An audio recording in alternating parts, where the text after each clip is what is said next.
and welcome to the Council of Moms.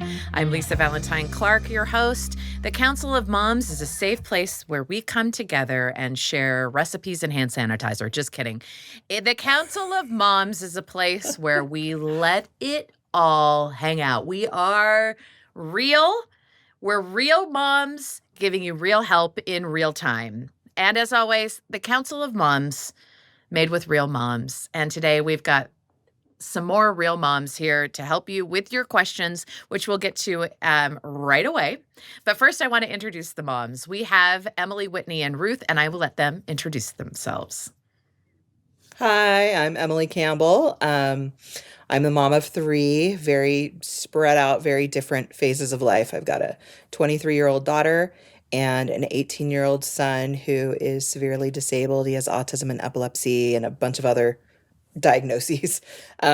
He is nonverbal, diapered, lots of seizures. So we're caregivers, and he requires, round the clock care.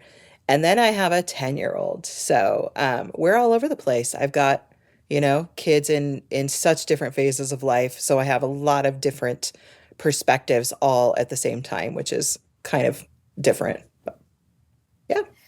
I'm Whitney Call. I am the mom of three boys who are pretty much the exact same age. So about the exact opposite of Emilie. They're all into Pokemon. They're all into that one perfect stick that they found at the park, and they fight over it. So we're just making it fun over here. In fact, this is the phase of life I'm in. We have planned our first big trip with our kids. We're doing a big trip this summer, and that was never on the table before. So, my little baby wings are starting to fly as a mom. I'm starting to get a little bit of that big world out there that I hear so much of from moms down the line. You're coming out of the trenches. Coming out of the trenches. Yeah. Love that. And I'm Ruth Aguirre. I'm a mom of four children, a little bit opposite Emilie, three girls, and the caboose was a boy. And my house is full of arts and crafts and beads and spa stuff and all those wonderful things that get everywhere. But here we are doing our best. I love it. We're all doing our best. Well, here is our question. We'll jump right into it. Hi, moms. I was wondering what other people have done to teach their kids safety without scaring them. I see a lot of information out there, like if someone puts you in the trunk of a car, kick out a taillight, or this is how to break free if someone duct tapes your hands. And I always think, wow, this stuff could really save your life. But I'm also not sure if my kids are old enough to understand it if I try to teach them without giving them nightmares. Am I overthinking this? What safety tips do you teach your kids? That's a great question. Mm-hmm. And I think, I want to hear from you moms. I'm sure it depends on the kids' ages, right? But what have you done? What has worked? What has damaged your kids forever and scarred them? Tell us everything. Cautionary tales and helpful tips and tricks are welcome.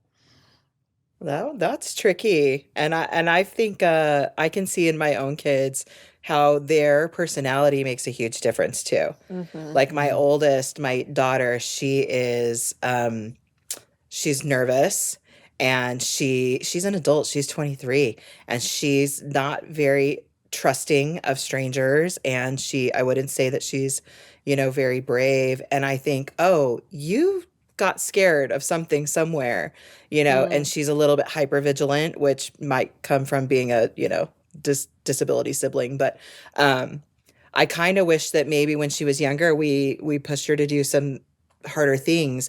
And then on the opposite end of the spectrum, I've got a 10-year-old boy who literally he is a man about town. He is running the neighborhood and down to the grocery store and even farther to the drink place. And he's pretty brave, but he's confident, and he's not naive, and we talk about it. We're I have found that telling him to just trust his own intuition. Like if you get a bad vibe from somebody and somebody scares you, you run like heck, you know? Mm-hmm. Um, and I think he's doing a really good job. Like I'm so proud of him for being brave and going to do things without me and not getting scared. And I'm like, I'm really liking this phase of life for him. Hopefully it's going to set him up to be like cautious, but confident and not have it hold him back from just being out in the world. So I don't know. I read the book The Anxious Generation, which was super Mm. super interesting. Just to see how, this idea of safety has kind of transformed over the years. Parenting back in, I think it was the 70s, I'm not sure. I may be misquoting. So, but was just kind of long range, and there wasn't TVs and with newscasts going all the time. And they were saying, back, safety, this idea of safety back then, it was like, yeah, be safe, but there wasn't a lot of fear in the parenting until news started to become available all day, and not just local news, but just news in California and news in New York and news in all the areas. That then there was this shift in parenting out of fear, which is super interesting, right? And so as I was reading it, I was, thinking in my own, how do I navigate safety? It's like, okay, it's almost like there was on one end of the spectrum here, and then we shifted so far because of how much we fear and because of everything that's happening, because obviously the news, we hope, is truth, and it's what's really happening. And so for me, absolutely, like age development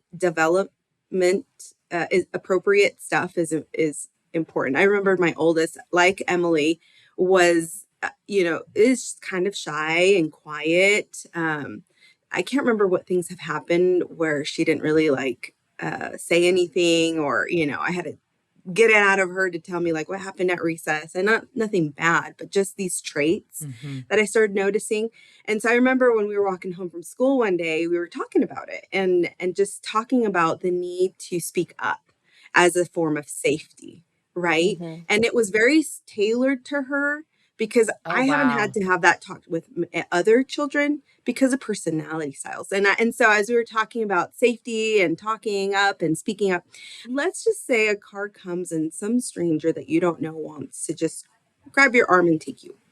What would you do? And I remember she was just like, she didn't say anything. I was like, well, let's practice.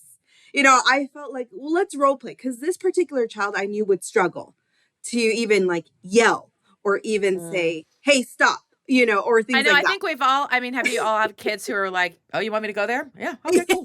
Yeah. Yeah. Like I had kids that would 100% go with the stranger Yeah. just Oh, because it yes, sounded fun. yes. So I understand, yeah, what you're saying. Yeah. Right. And so anyways, but I would really do a lot of role playing with her. And I remember, we were walking down the street and I said, for example, just yell right now, just yell anything. Let's just say, Mm, hey. And she just couldn't. I was like, hey, I'll do it with you. wow. Ready? 1, 2, 3. And then she yelled with me. It was really interesting because I didn't notice. So I was focused on her and walking on the sidewalk. I didn't notice that a person had gotten out of their house and was about to close the door into their car. And when they heard us, opened the door quickly to look. Like And I what's going? used that as like a moment. I said, did you see that?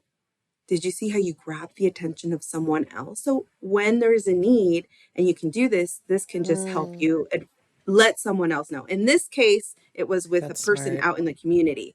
In school, it could look like this. In the home, it could look like this, Yeah.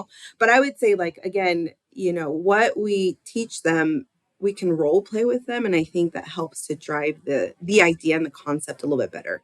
Also, there's a lot of information out there. Ugh, Mhm. so much information, so So much much. stuff. Well, I think you brought up some really, really good points about like using your voice no matter what. Yeah. Because when I read this question about duct tape and kicking the tail light and stuff like that, I thought of two things. The first thing is I thought about how my kids, when they got older, they loved to read those books about worst case scenario and like how they would do. And for them, it was like kind of an event. Like, do you know what you would do if you got a Hmm. snake bite? Do you know what you Mhm. would do if you found your, like that?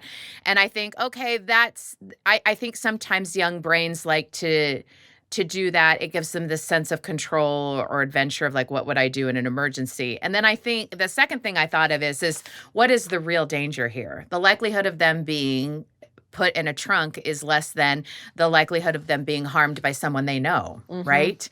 And so I think about there's a couple of things that like my parents I think taught us or talked about growing up and things that I taught my kids that I feel like, ooh, this is what I would want to share with this mom. And one of them is one thing that I told my kids, because when I was like, oh, yeah, it's always somebody you know who abuses you. And, if you look at the statistics and you look at the anxious generation and what we're really talking about, and people online is more likely than, on the street trying to hurt our kids, then I talked to my kids a lot about online safety. This is why I don't want you to do this or to be on this website or why I don't want you to be on an open server.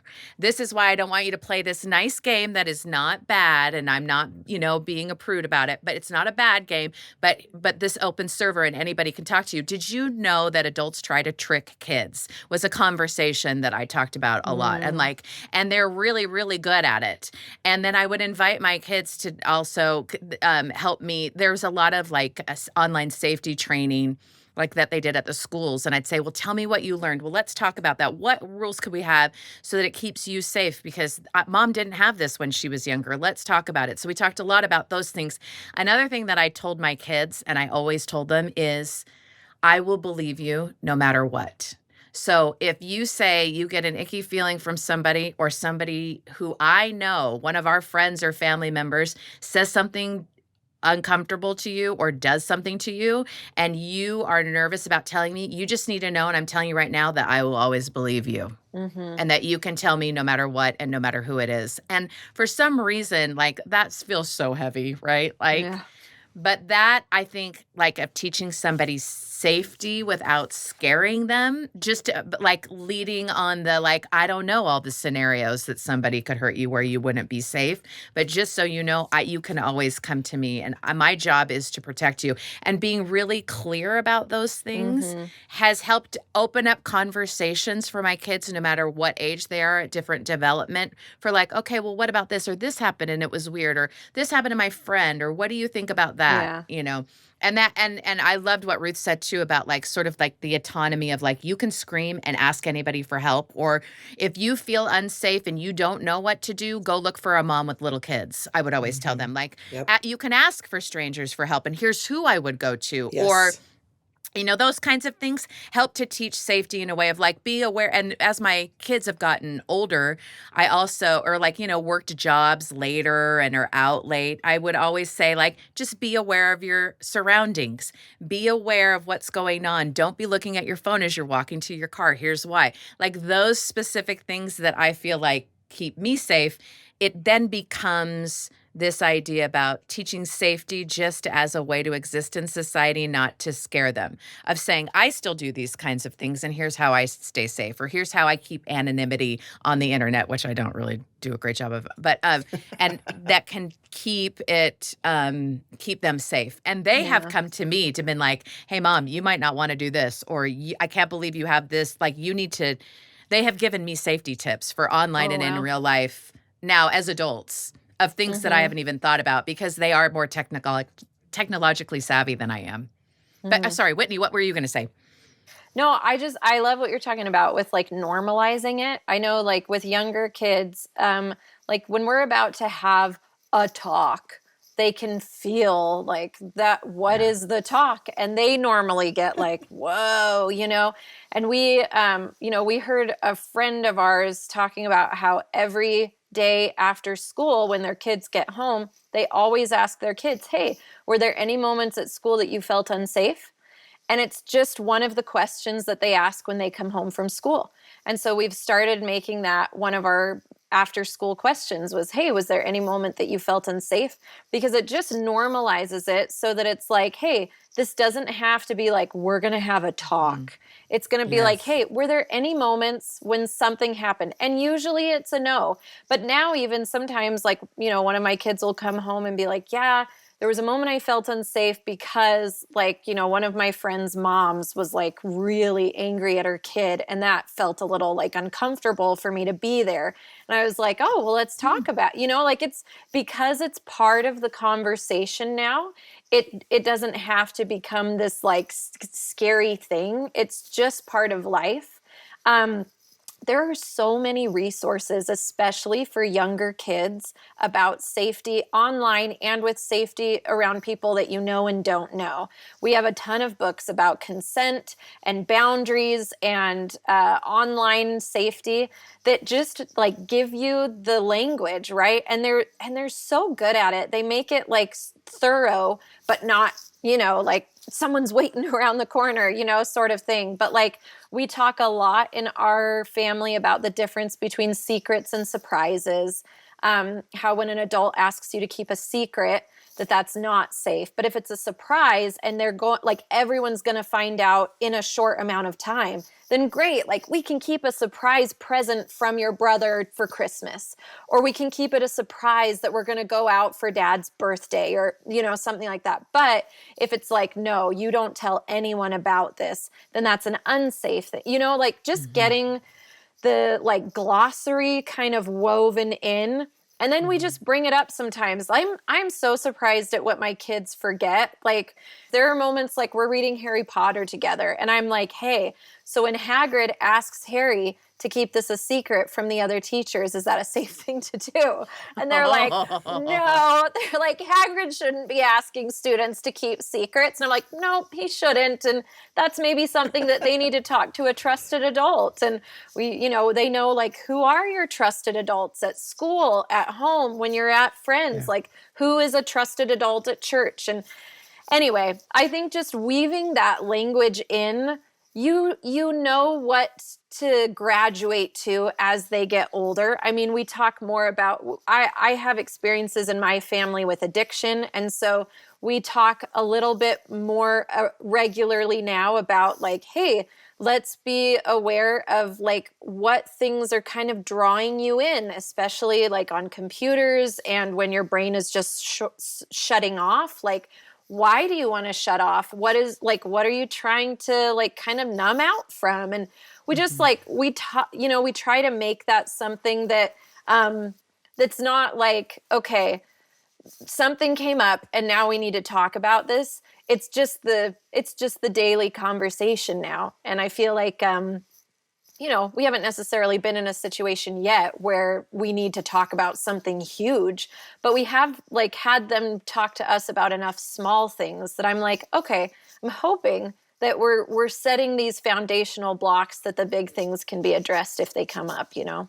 Oh, I think that's great because it just reminds me too of like just the infrastructure of just keeping kids safe, like not just your own kids, but like being able to have a community where you're just looking out for each other's kids too, and teaching that safety like together. Yeah. What do you guys think about that? I love what Ruth said about speaking up. I think if we can, I don't think that we have to like play out too like specific of scenarios, but if we can teach our kids to speak up all the time when they're uncomfortable or have something to say, and then teach them to fight back if something does happen, and then what Whitney said, to just normalize talking about all of it, you know, just to make sure our kids are not uncomfortable talking about uncomfortable situations. Yeah, speak up, fight back, and talk about it and normalize it. I think that's like really the best we can do. How do you know that your kids are old enough to have these kinds of conversations? Because that's also in the question, and I think that's an independent. Like, how have you guys known that that's appropriate? I think sometimes it happens outside of me being ready to, or I planned on it because Yeah, I've never felt ready, so there's one trip for me. you know, they're in school, they're around other kids with you know different things, and so sometimes it comes from them, curiosity, questions they hear or things that they hear and questions that they have about it. I mean, I remember going out with all of my kids when they were younger, and my biggest fear was as I'm unbuckling and getting, you know, one out Yeah. in the parking lot for them to be run over. which is a Yeah. very real thing. They're little and they can't be seen. Oh And my gosh, that feeling of being hyper yes, aware of like holding a toddler's hand and grabbing the baby, like everybody and like looking around, like, oh, Yep. you just brought me back to that moment. yes, I know.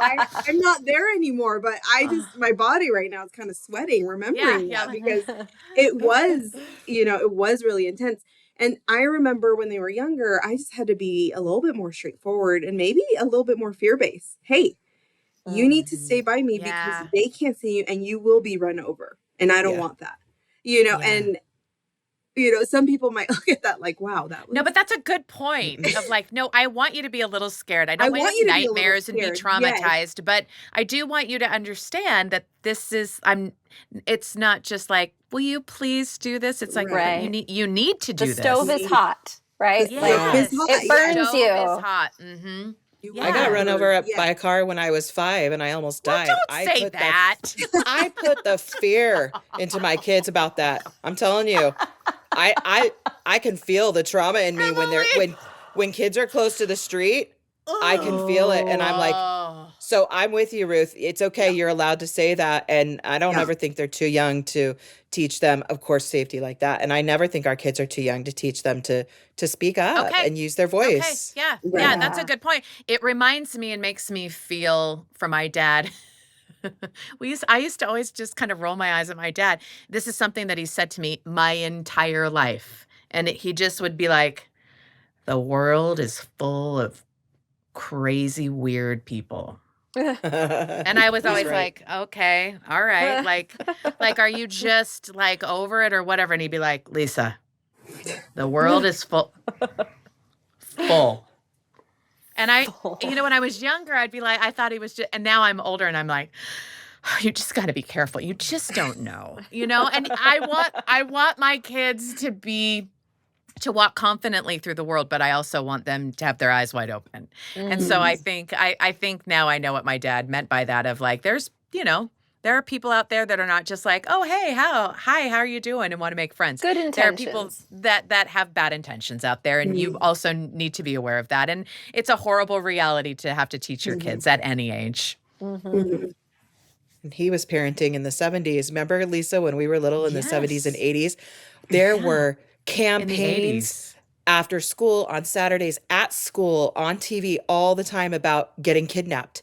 I mean, this Yeah, was the always. world. That was my They biggest were fear is I was going to get kidnapped. because they were shoving it down our throats in the 70s and 80s that like every kid that walks by themselves in the middle of broad daylight is going to get kidnapped. I mean, that was a real thing No, my in the mom would make 80s. sure like to cross us across the street every Yep. morning and to know. And we had those signs, Yep. those McGruff Yes. house. And you could Yes. put it in your window if you were a safe house, like if a kid needed something and you had to be vetted by the police and stuff to be able Yep. and we had Wow. one of those houses. And it's interesting when my kids like would walk to school, they all walked to school. I'd say, okay, so if you felt unsafe, where would you go? And I'd say, our house is really close to a couple of the schools. Tell your friends that if they ever feel unsafe or they don't know what to do or they feel like they can come to our house and our house is a safe place. And We kind had of that offering really that. That's what I pounded mean down about our like throats, sort of yeah. like community building, that we're not just looking out for our own kids, but I think the kids who are most vulnerable are maybe the kids who have different parenting situations and are largely left on their own for whatever reason. And I feel this like real call to like protect all of the children. And I think that we can do that too. I always joke about how the Council of Moms is like for the world, but I do feel like of having that mindset of we're not just watching out for our own kids, we're watching out for each other's kids, Absolutely. For sure. and don't you hope when you send your kid off outside for anything, that you hope that other moms are watching out for your kids too? Oh, yeah. Isn't that just the best way to like, I don't know, calm some of that anxiety of our anxious generation? Yeah. Because, I mean, you have all the worry about getting kidnapped in the 70s and 80s, but I think then we grew up and kind of all traded stories of like, hey, actually, it was family members. It was, teachers. It was like people who weren't just like coming out of their unmarked van saying, I got some candy, you know, Yeah, the like I van think with puppies is not the threat. Yeah. right. You know, like I think we learned after growing up, like, oh, like my parents don't know, like at least at the time they didn't know a lot of the things that were happening to like us or siblings or friends that were just like, ugh, you know? And so Yeah. now I feel like that's where my hypervigilance comes from is like, we don't do sleepovers. Right. You're not getting a phone until Yeah. your prefrontal cortex is fully developed and Yes. Yeah, and there, all the reasonings for all of the things, and I will say that too. This seems to be a theme with me. I'm gonna be that mom. I'm gonna be that I'll mom. allow it. Thank you. That it As you might should not be. be any of my business, but if I see something that I feel like is sketchy, I'm gonna say something instead of that was weird. You know, Yep. if I see, especially since I am a house that is near a school, and so I see lots of kids. And if I see something that I'm like, I'm gonna. Before I might have been Absolutely. like, oh well, I don't know what the situation. I will be like, hey, I say something, do something, kind of thing. And I will say that years ago, I had a situation where one of my children knew that there was something not great going on in one of her friends' houses, and I got involved. And unfortunately, it was a bad situation. And fortunately, she got out of that situation. A lot of things, a lot of details, a lot of steps in between that. But what I'm saying is that it all started with my daughter going, my friend said something and it makes me feel very, very uncomfortable. What should I do? And so having those conversations, like I was so proud of her for just saying something instead of like, Speaking oh, weird. up. Anyway, let's Yeah. go. Speaking up. And so it does have real consequences. And if you do, like Whitney was saying, have a family where you, or like Ruth was saying too, or where you practice and you just say those things of like, hey, this isn't okay, then they know that they can come to you because they already kind of know what you're going to say. Which and I know that what one of my kids was saying is like, I don't know what to do, but I think you probably do. Wow. Smart. I love that. Let's Safety. adopt the airport slogan. If you see something, say something. Something. Because I live by Right? that way, right? Yeah. If that were my child, I would want to know. That's my motto. Yeah. So, Absolutely. and that creates that community, and we're not alone in this kind of feeling. Yeah, absolutely. So, thank you so much for this great discussion. I mean, it's a heavy topic of like, how do we keep our kids safe? Because I know, I know what you're all thinking, and and the people who are listening, you're thinking of specific scenarios in your head, aren't you? Like it's an uncomfortable thing to live in your body of saying, what do I need to warn my kids about, and at what age, and when, and how? And so I've really appreciated the discussion because it gives me a couple of other like ideas, no matter what age your kids are on, and it also reminds me that like of what I say all the time, which I really believe to the bottom of my heart, that we are in this together. And if we are parenting and mothering and we think that we're alone in it and in a vacuum, with not affected by each other, we are doing our kids a disservice. We are in this together. And so this kind of community and sharing our fears and our misses and hits has great value. So thank you so much for being vulnerable to like share those things with us here on the Council of Moms and being part of it. I hope you create your own within your own community. And whether you're listening or watching us over on YouTube, you can listen wherever you get your podcast. But we hope that you'll support us by subscribing to the Council of Moms and sharing it with a mom who you feel like could use it or would get a kick out of it. And we need your questions because we get these great conversations based on your great questions. So send it to us. You can message us anywhere you listen. You can also direct message us on Instagram. We respond to every message. The Council of Moms is a production of BYU Radio. The Council of Moms, made with real moms.